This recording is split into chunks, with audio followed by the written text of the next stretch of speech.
Hi, everyone, and welcome back. We are joined today by Alex Krainer, a market analyst, an international affairs analyst, and also a former hedge fund manager.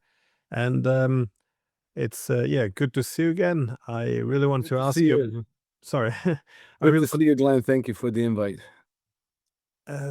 what's interesting to me now is a lot of the economic developments as a result of this war. Whoever I speak to, people have a fairly. It's quite easy to understand the Ukrainian position makes sense. The Russian position makes sense. One can understand what the Americans are trying to do after, losing this war. They would like to pull a bit out, get some of their money back, drop some of this on the Europeans before it all falls apart. Everything kind of makes sense except for the European position when everyone is very perplexed in terms of what they're doing. But I always make the point that the Europeans really went all in on this proxy war against the Russians. And but I thought it would be interesting to maybe start off with the economic aspects. So, what are the possible economic consequences that the Europeans are faced with now going forward? Well, I think that this was coming for a while. For as long as it's been clear that Russia would prevail in Ukraine, the economic and financial consequences for Europe and particularly for Great Britain were going to be quite grave. And what we know from if you followed the news over the last 3 or 4 years, that the situation is deteriorating. It's coming on the back of not only the Project Ukraine, but also we had the pandemic in 2020. Mm, Before that we had the gradual introduction of these net zero policies. So, for example, in Germany, they started from the year 2000. They started phasing out the nuclear power plants, and they finished this on 15th April, I think, 2023 or 24, I forget.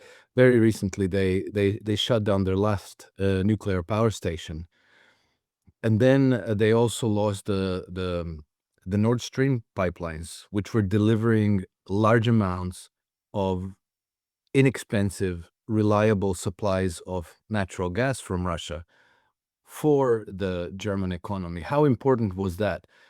Well, in the words of one analyst, it was the cost of about $20 billion of Russian gas were powering the creation of $2 trillion of German final industrial products that they were then exporting to China, to the United States, and elsewhere. And now this is all in jeopardy. And I think that the the ruling establishment was hoping that they would be able to prevail in Ukraine, which would make a number of things possible. It would, they would destabilize and regime change Russia, and then they would help themselves to Russian wealth and their assets. And the $300 billion worth of Russian frozen assets, they would have kept them. They would never have returned them.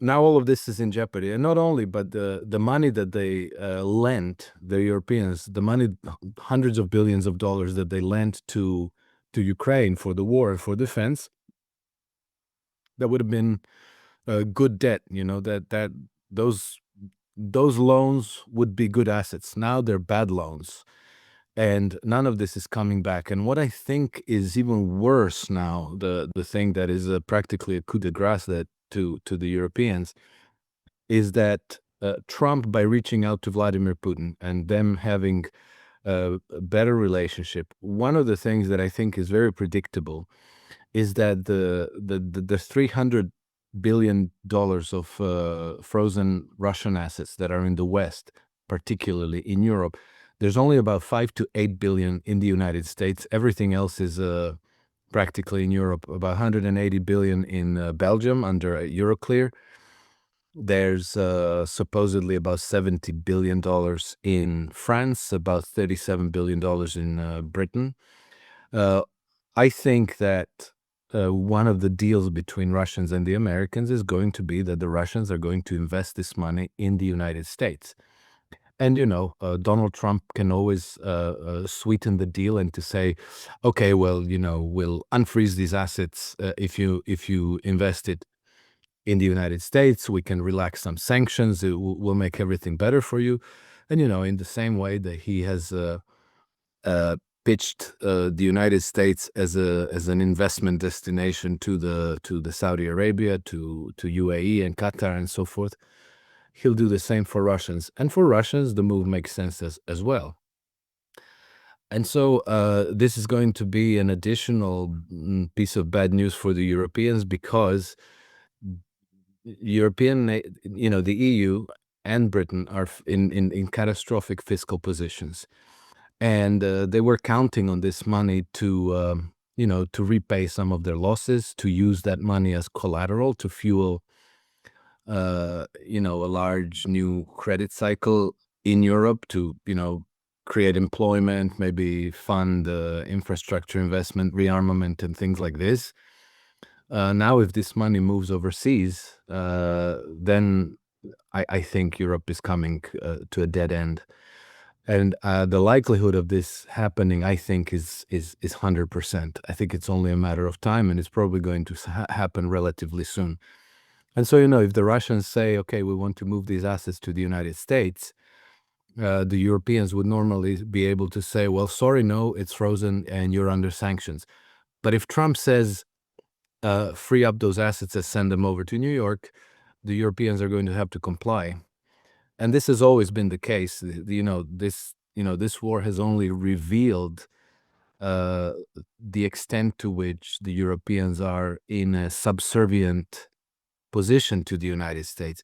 And this is not to do with Trump. If we think back to, when was it? I think it was 2011, maybe, when there was the big scramble to catch Edward Snowden, and he was in Moscow. And then the CIA suspected that he boarded President Evo Morales's aircraft to fly out and go to Bolivia. They ordered Italy, Spain, and Portugal to close down their airspace for Evo Morales's flight, and they forced his aircraft to land in Vienna, where they kept Evo Morales and the crew of his aircraft for 14 hours while they questioned them and searched the aircraft. This was completely illegal. It was a violation of international law. But the Europeans complied with the CIA request immediately, no questions asked. That is, they broke the international law to comply with hegemon's demand. And so, that's the nature of this relationship. And if Trump tomorrow says, turn over the Russian assets, the Europeans are going to have to do it. They have no choice. Yeah, wars can be very good business, but not if you're losing them. And it does appear that as this war is lost now, the United States is not prepared to go down with the Europeans. If anything, I think they will take some good advantage of Europe's weakness. But we'll see this, of course, the tariffs the United States putting on Europe. They're quite open that it would be more beneficial for trade relations also if the EU would break up at some point. So it would have more favorable bilateral relations with individual countries. They now also were able to push this trade agreement, which doesn't, from the EU's perspective, may argue that it doesn't make any sense. But it's not about economics only. They say the Europeans have to buy energy, have to buy weapons from the Americans, and as Europe deindustrializes, we see the Americans are going after European industries, incentivizing them to move to the United States. Again, much of this began not under Trump, but under Biden's Inflation Reduction Act. So, people tend to focus too much on personalities. I think this is the overall trend. But it does beg the question, though, is the United States able to make money of this? Because this is kind of Trump's whole pitch that the US is going into unsustainable debt. He will maybe able to pull up the United States, and everyone should pay back America its money. How do you see the United States coming out on top of this, though? Well, I always thought that the United States has a much more maneuvering space than other powers, other Western powers in this sense, and that they will be able to, let's say, manage the crisis to engineer perhaps a soft landing. So, the debts are unpayable. There is going to be price inflation.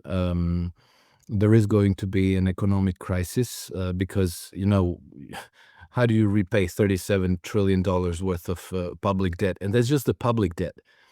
If you take the total credit market debt, you come to something like $110 trillion.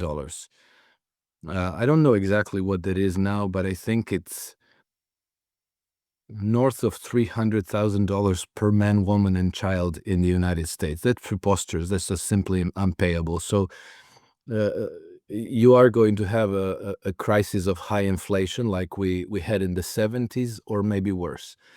But, the United States being a superpower, they can manage the situation in a much better way. They're sovereign. They have sovereign monetary policy.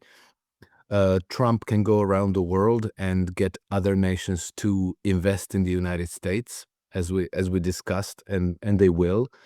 The United States still has the world's dominant reserve currency and the trade settlement currency, which is the U.S. dollars, and so that gives them all kinds of ways to manage the crisis. Whereas the same is not true of Japan or Britain or the EU, and so. While it's difficult to measure these things on, let's say, on the level of aggregates, because they're, the governments are publishing nonsense numbers, and you can't really believe anything. But if you look at simply at the trend of prices of sovereign bonds over the last few years, and this, the bond prices started to go into a bear market in the summer of 2021. So this pretty much coincided with the U.S. withdrawal from Afghanistan, which is when I thought that the empire sustained a fatal wound.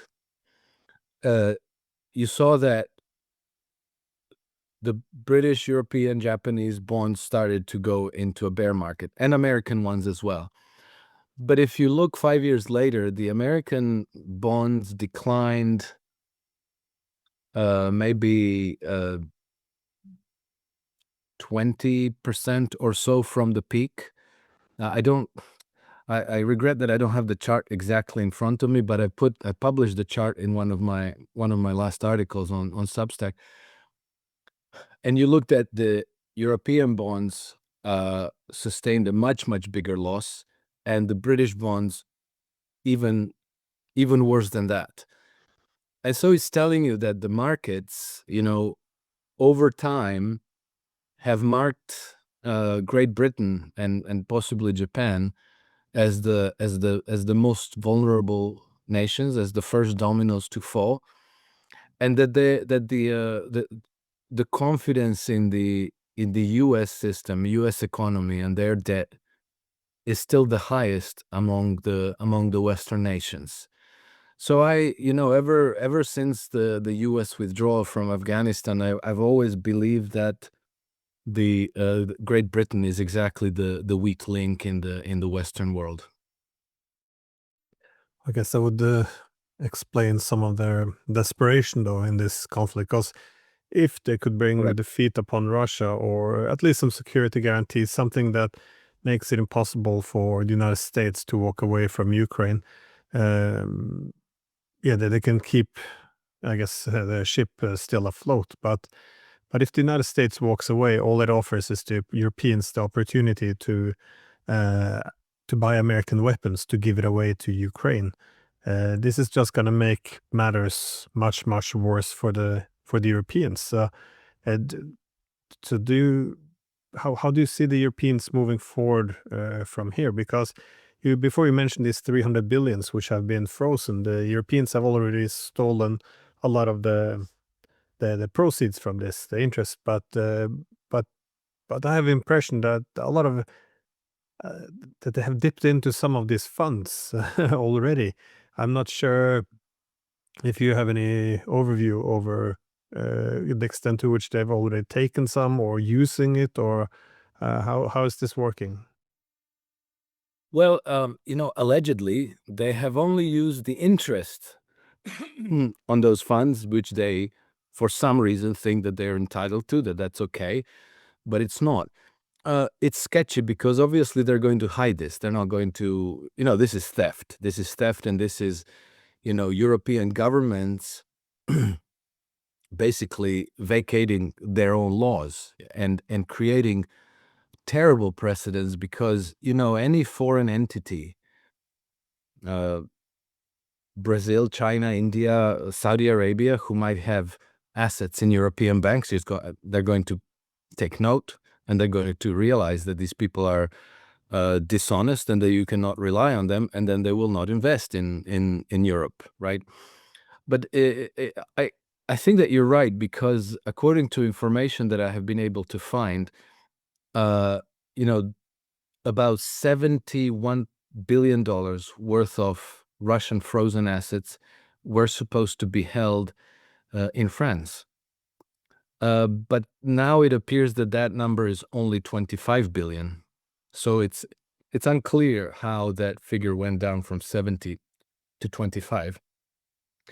But it's very likely that the Macron government decided to help themselves, which is why maybe explains why Macron has been so enthusiastic for this war and so panicked by the prospect of losing the war, because then they'll have to pay up.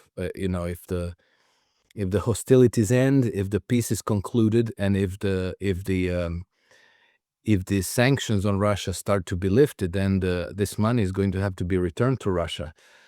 And so then that's going to reveal that maybe Macron and his government have been taking advantage of this and stealing Russian assets. And how are they going to get them? They're losing their colonies. They have lost most of their colonies in Africa. There's nobody left to pillage and plunder.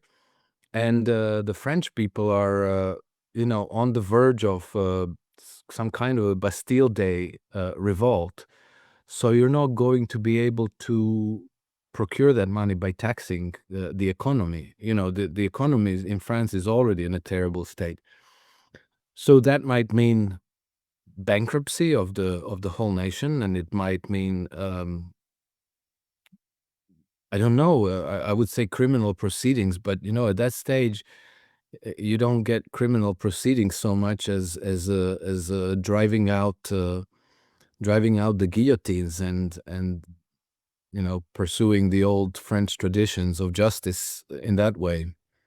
I don't know, but the situation is very drastic.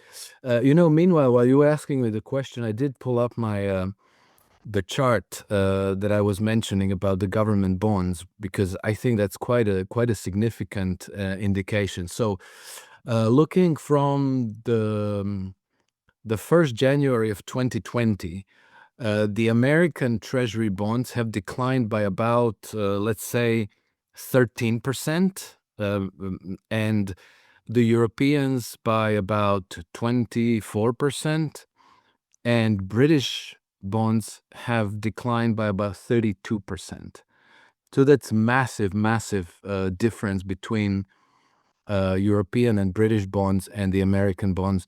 And in particular, the British bonds look extremely volatile, extremely vulnerable, which tells you that the global markets have absolutely lost confidence in the British economy and the ability of the British government to service their debts. And the same apply for Germany, because there's something very strange happening in Germany as well. That is the shutdown of all these heavy industries. There's ambitions to now shift into this military Keynesianism that is, instead of building cars, building tanks, and sorry, it's flies there, and yeah, but now the Americans are pressuring the Germans to buy what do you say, American weapons. So how does this? I mean, Merz as well, when he met with Trump in Washington, he was still insisting we have to have ceasefire. We have to have ceasefire, even when it's surely he has some some people working for him who would have told him that no, this is not going to happen. But still, they just went hammering on. There's is there what is the likely future for Germany now? Where are they heading?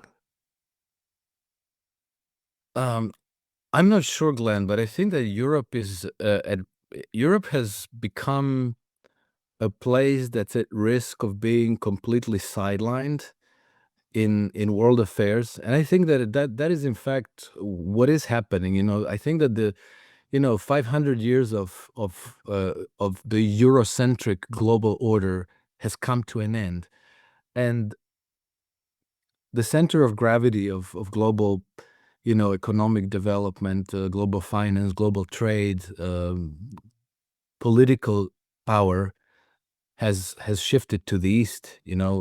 China, and in general in that region you have China, India, Japan, and then if this Bering Strait tunnel is dug up one day in the future, then the American continent then connects to this center of gravity. Whereas like if you look at the map of this from up north, kind of like from the North Pole perspective, then you see that suddenly the European continent finds itself completely on the periphery of this new center of gravity.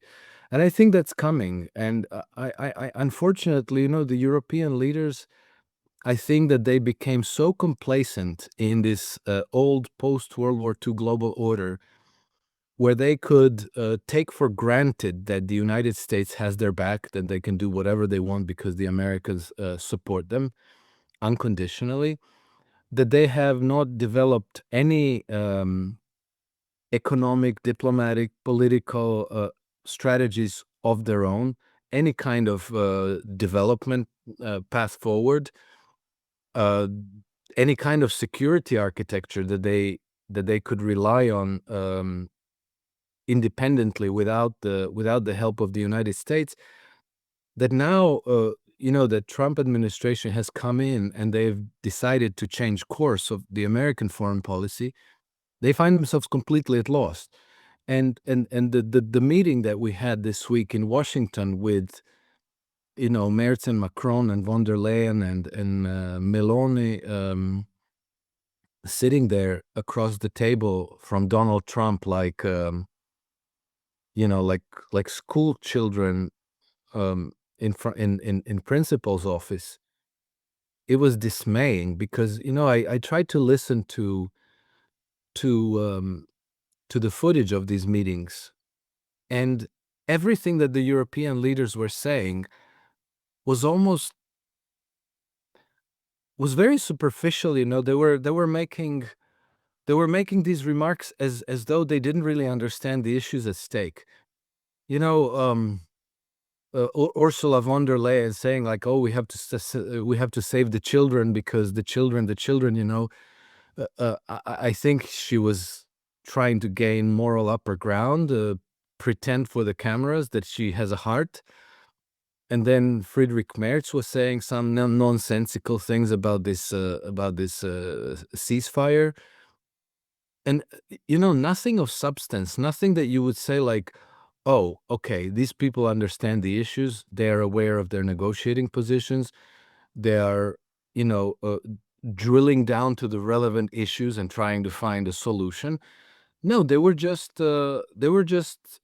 issuing platitudes to make themselves sound relevant and important, but without really touching on substance, without really taking responsibility for the situation that came about. and looking for their own role in the new world that's going to happen on the back of the whatever solution they had to propose. It was really truly sad. And so I think that almost the knee-jerk reaction is um, to deny the reality, denial. So I think that that's what came across. They are in denial of reality because the reality has them as completely superfluous players. And I think I'm not sure if this is a correct, if it's a confirmed piece of news, but Donald Trump even asked Ursula von der Leyen to leave the room when he was discussing certain things with the elected leaders of the European powers, and that just tells you how contemptible their position now is. And I think it's largely thanks to them thoughtlessly, complacently following the policies of the financial centers, like Wall Street and the City of London, and having no thought of their own, what their countries needed, what their people needed, how to resolve the real issues of war and peace, security architecture, economic development, social development, and so forth. Yeah, well, I think the Europeans became so common, well, so used to speaking about all issues, all politics in this moral framing. I mean, when von der Leyen comes in, middle of this negotiations for peace and what also then implies the future of the European security architecture, and she says, "Well, we have to get the children." All I think that Trump would hear is she's trying to pit the Americans against the Russians and make them walk back some of the agreements because, well, from my perspective, Europe has become very dependent on moral framing. I think a lot of countries do it, but the Europeans, they do it to a large extent. I mean, whenever you frame any issue in the language of morality, you don't have opposition anymore. That is, and we see this across Europe. If you discuss immigration, there's one thing you're allowed to say because it's moral, and the other one is, you're a racist or you're horrible. You can't take that position. Same as environment. Either you support the pouring money into this or you're a climate change denier. The gender issue, either you accept them or you're a bigot.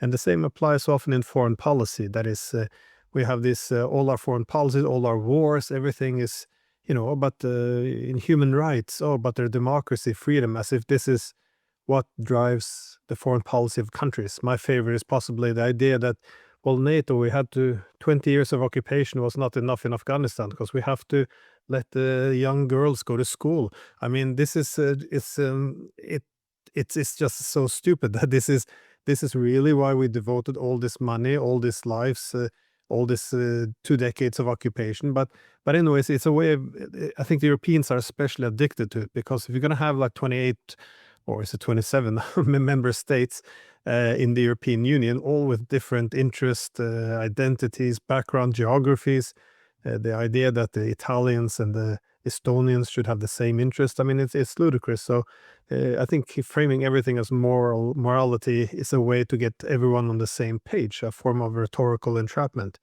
So I think this is common in Europe. So if you don't want if you don't want to have these negotiations with the Russians, you don't want to take NATO expansion off the table, you don't sit down and have a serious discussion about security architecture, mutual threats. No, you talk about the children, as you said, even if she would care about a lot of these issues. From what I hear, are somewhat inflated. But again, as these are framed in morality, I'm not sure what I'm allowed to say. But uh, do the Europeans? Do you see these European leaders? They surely must know. I mean, behind this speech acts they're using to frame everything in the lens of morality, surely they must see the severity, what is happening now, the economic disaster which is pending, the geopolitical crack if they bet everything on the United States being still their daddy and even alienating the Chinese, the Russians, everyone. And now the Americans want to leave more than anything, and this deal with the Russians is how they're going to achieve it. I mean, they must see this, right? Because this is gonna be the worst thing that happened to Europe in centuries. Yes, yes, I think that they see it, and this is exactly why they're so panicked, you know? They don't have a plan B. They've become so complacent depending on the United States that they are completely unprepared for what is coming their way. And, you know, when you mention this arguing the moral arguments, that's, you know, that's exactly it, you know. Ursula von der Leyen has nothing to say. She has nothing to add to the discussion. She has no solution to propose to the real problems. So she says, "Oh, we must save the children," because that's the one thing she can say that nobody will disagree with. And then, you know, it was very clever of Donald Trump to say that's not why we're here. And you know, Also very dismissive. it was very subtle and polite way, but it was a firm dismissal.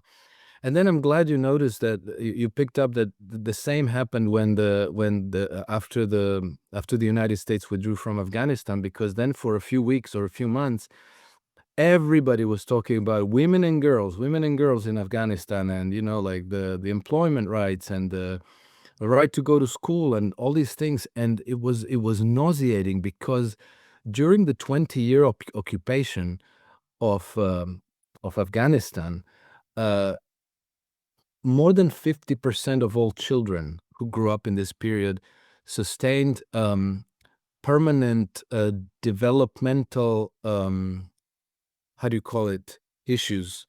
The you know Permanent stunting in development due to malnutrition. Okay, well, all of these children have mothers who are women and girls, and so the the nauseating hypocrisy of this moral claiming this moral high ground, that you're supposedly uh, going to war and occupying a country in order to force the certain rights for women and girls, while at the same time their children are enduring life-threatening famine on your watch. It's just, it's beyond ridiculous. It's beyond sad and tragic.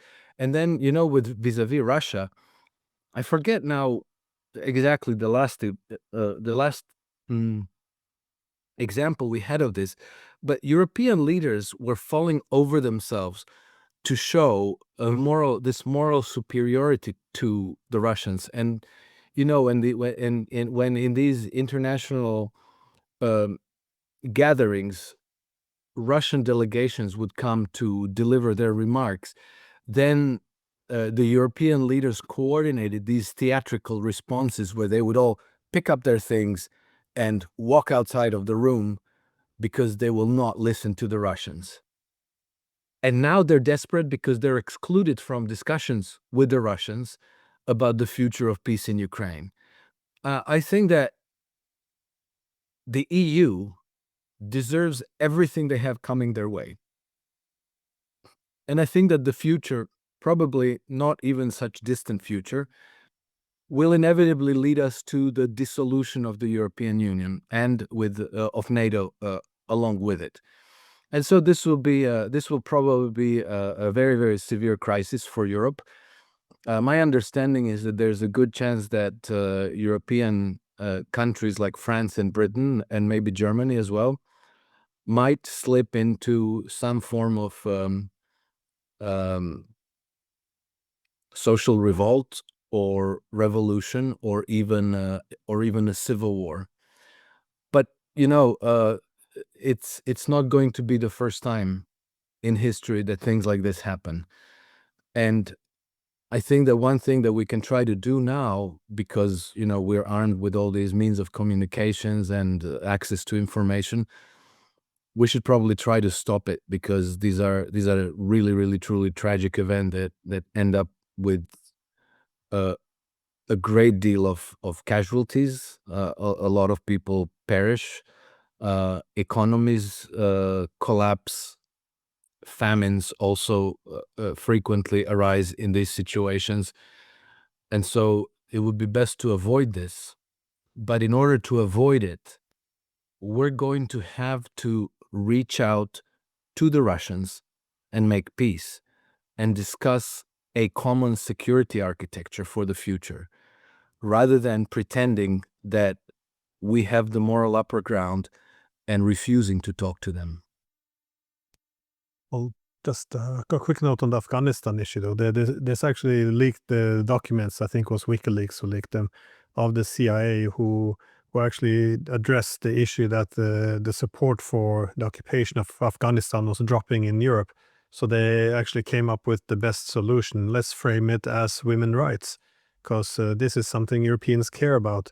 So it's not as if this is accidental. It's quite strategic, but this is a disturbing trend also in Ukraine, though, because they did the same thing in 2014. It was like, well, we have to help Ukrainians achieve their democracy. So, topple a government which had been put in place through through a democratic election. You only had a minority of Ukrainians who actually supported the Maidan. Even fewer supported the coup, and yeah, it instigated a regime change, and all of this was moral. And then, of course, the Donbas people are not in favor of this. They want their actual government back. So, well, we have to help Ukraine. So now we're going to kill Ukrainians in Donbas. I mean, 2019, when the Ukrainians finally were allowed to vote and they voted for the peace platform of Zelensky, not only had the US trained nationalists who opposed it, but you also had the Western backed NGOs, such as the Ukraine Media Center, who then put up this red lines list for Zelensky, essentially everything he had run on, which 73% of Ukrainians voted for. All of this was on this. And again, this was, oh, we're going to stand up. We're not going to let Ukraine capitulate. So always in the language of morality. And for me, part of the worst possible thing was this, through the past 3.5 years, this idea that we're just going to pump in all the weapons we have and also boycott all diplomacy, which means we're going to fuel the war and leave no diplomatic path to exit it. But we have these moral slogans. The war ends when Russia decides to pull out. I mean, no, it won't. This is the Russians see this as an existential threat. When they pull out of Ukraine, NATO enters. This is everyone knew this. This was nonsense. But anyways, they're able to sell this to the public and to the political class, and it's impossible to take an opposing position because they already explained that their warmongering is in the name of morality, and anyone who opposes them is immoral. So it's Oh, yeah. oh, by the way, Glenn, I wanted to add something with regards to the future of Europe, because the current leadership of Europe is now determined to join the war against Russia directly, but they will not be ready, but according to their own judgments, right? They won't be ready to do that until at least 2028, 2029,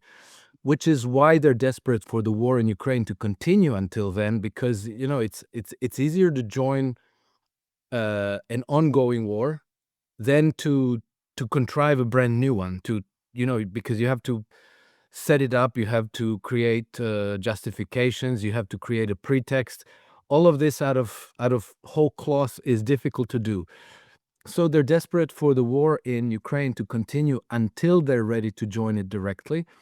And now the fact that Ukrainians are not going to be able to hold out until 2029, it seems that they're determined to open a new front in the Balkans.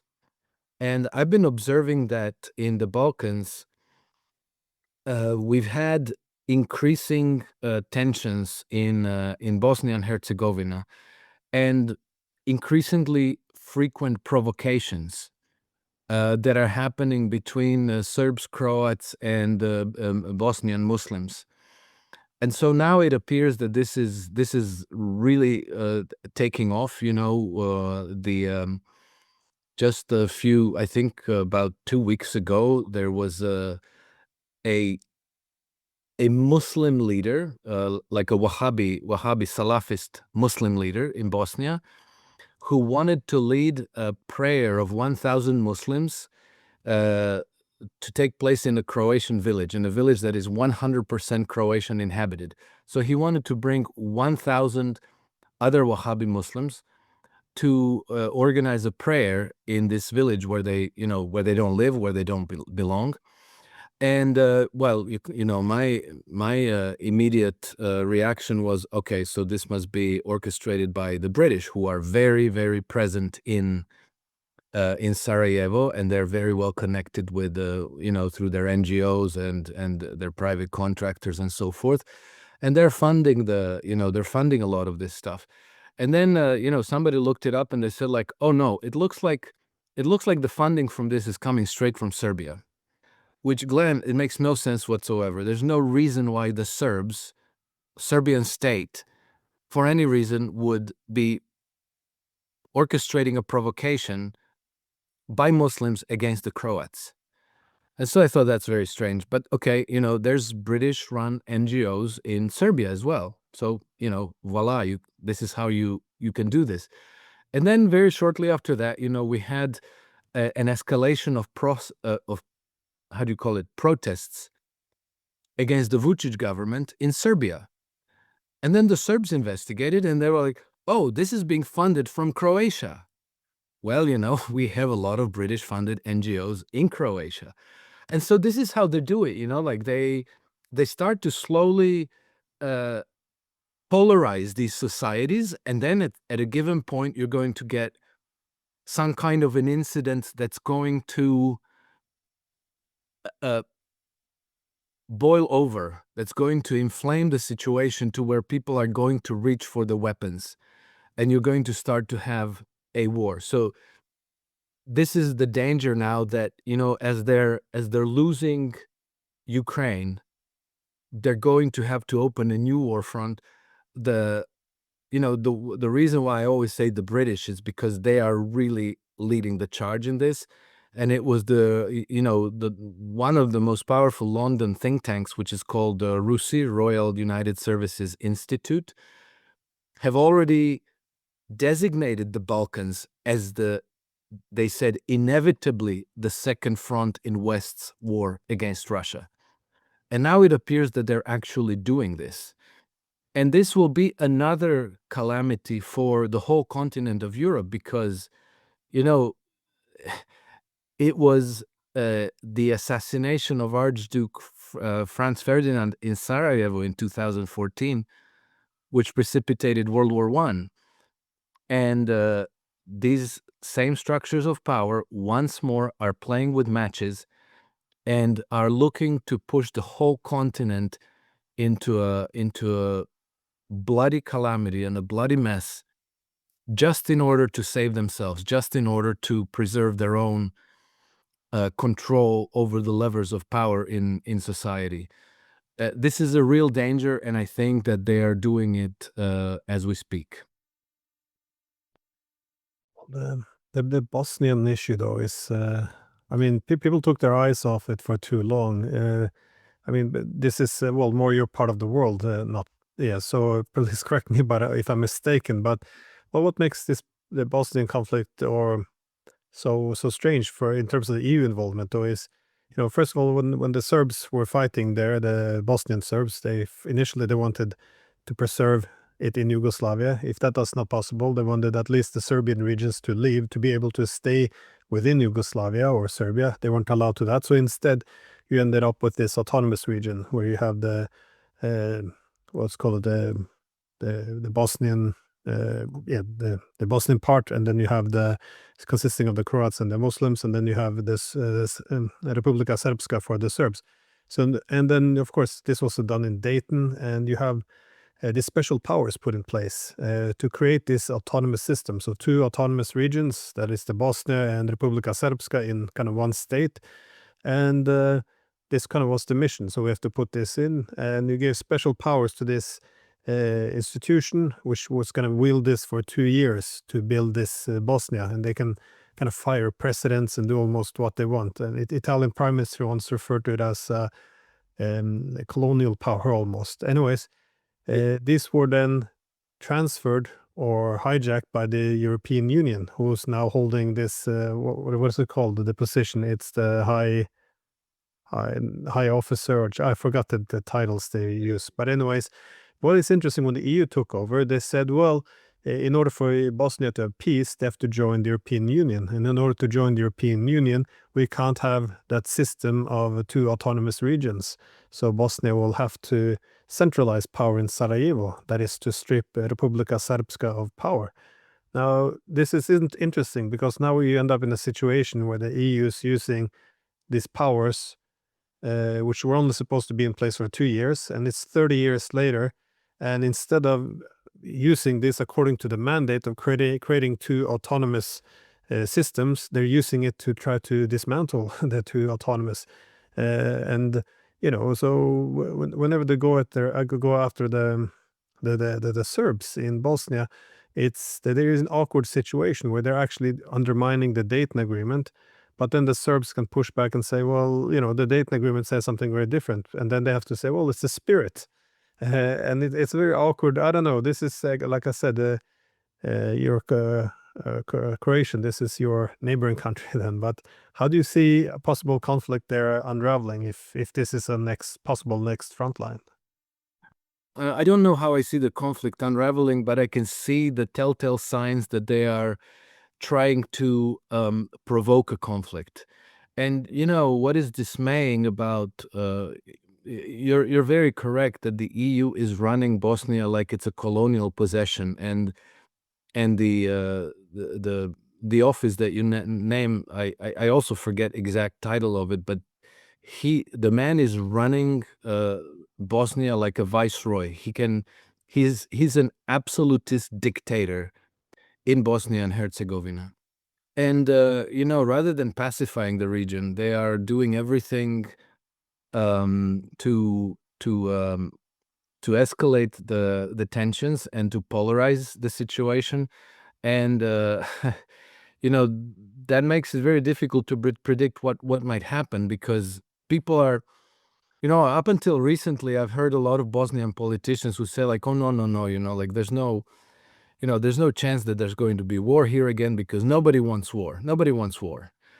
But, through history, the orchestrating wars has always been a matter of staging provocations, staging atrocities, where you get a group of, let's say, extremists, violent extremists. You pay them some money, and let's say you get a bunch of extremist Croats. You pay them money and you tell them, go to this Muslim village and slaughter a whole bunch of completely innocent Muslims. And you already have the press there. You make sure that either the perpetrators put everything on video, or you already have, as they've done in the 1990s, you already have CNN or BBC crews there recording the event. And then you immediately push it out to the media to say like, oh my God, look, the Croats are slaughtering the Muslims. And then if that doesn't get the war going, then you repeat and you find a bunch of violent extremists on the Muslim side, and you tell them, okay, go to this Croat village and slaughter a bunch of people. Make sure it's all on video, and it's going to go, and then you get the war going. And this is what was done by the British, who were in charge of, in control of a town called, how do you call it, Ahmici. It was something like the Bucha massacres, and it was supposedly done by the Croats, but as we now know, it was almost certainly perpetrated by the British. And the reason why they did it is because there was an alliance that formed between Croats and the Muslims against the Serbs. And this alliance was starting to prevail over the Serbs, and they were starting to have successful military campaigns, and this was completely derailing the British plans for Bosnia.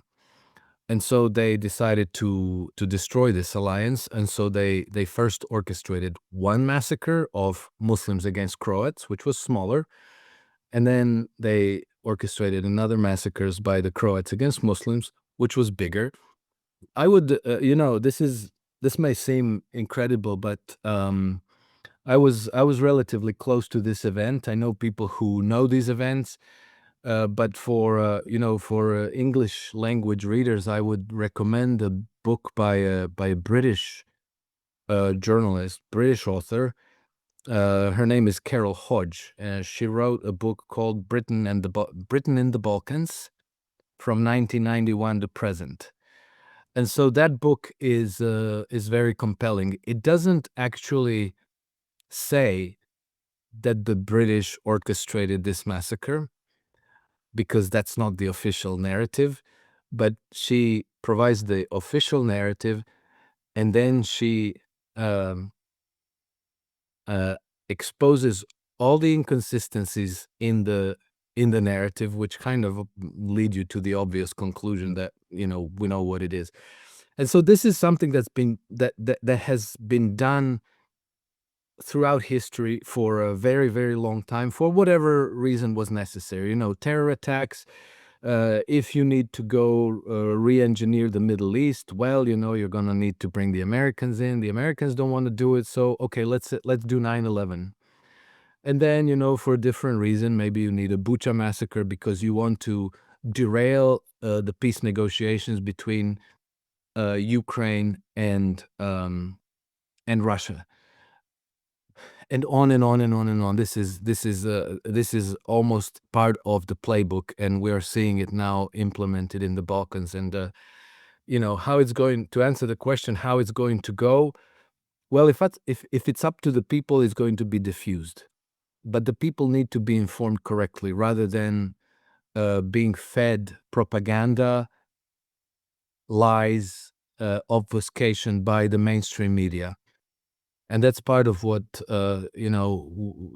becomes it becomes the burden for every person who understands the situation to try to spread the word, because we don't want to go through what we went to in 1914 and in the late 1930s, because again, it could turn out into World War III.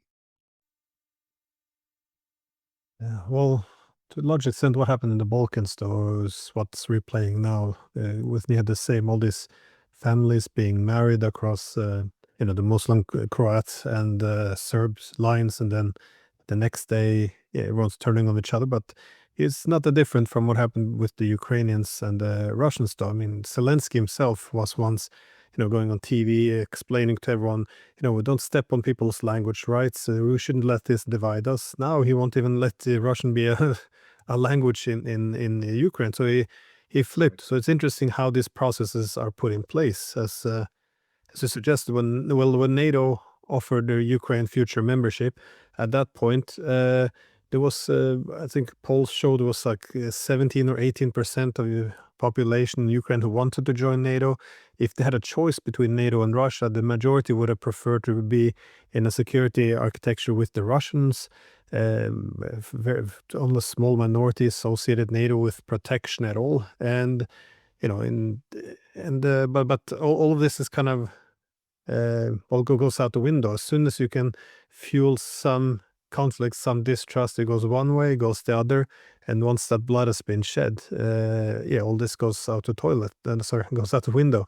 So it's no, the being able to instigate conflicts. It's yeah, they made an art form out of it. It seems. Yes, yes, exactly. Exactly, and they do it on purpose. I the metaphor that I find most appropriate in this is always that, that big jar full of red ants and black ants, and then if you put, how do they say, if you put 100 red ants and 100 black ants into a jar, and you observe what happens, nothing happens at all. Um, the ants just go about their business. They don't care that there's red ants there or the other ones. But if you then take a jar and you shake it up violently, uh, I guess you alarm the ants. They become, something's badly wrong, and then they perceive the other. And then they say, oh, it's the other one's fault. And then the ants start killing each other. And I think it's exactly the same thing. Uh, the question of Russian language didn't even exist. People just spoke Russian language, they still spoke Ukrainian, and people got on with their lives until 2014, when the West overthrew the democratically elected government in Kiev and installed a fascist junta. And then their first decree was to ban the Russian language from all official use, and from television and from schools. And so now you started making that an issue, and they kicked off a broad-based campaign of demonizing Russians and Russian speakers in Ukraine. So now you started shaking the jar. You started pointing out, these are the other peoples, and they're bad, and they're dangerous for us, and we have to subjugate them, or else they're a threat to us. And then you spend 8 years escalating those tensions and creating hatreds that never existed there. And in former Yugoslavia, I grew up here. We we had Catholics, we had Orthodox Christians, the Serbs and Montenegrins.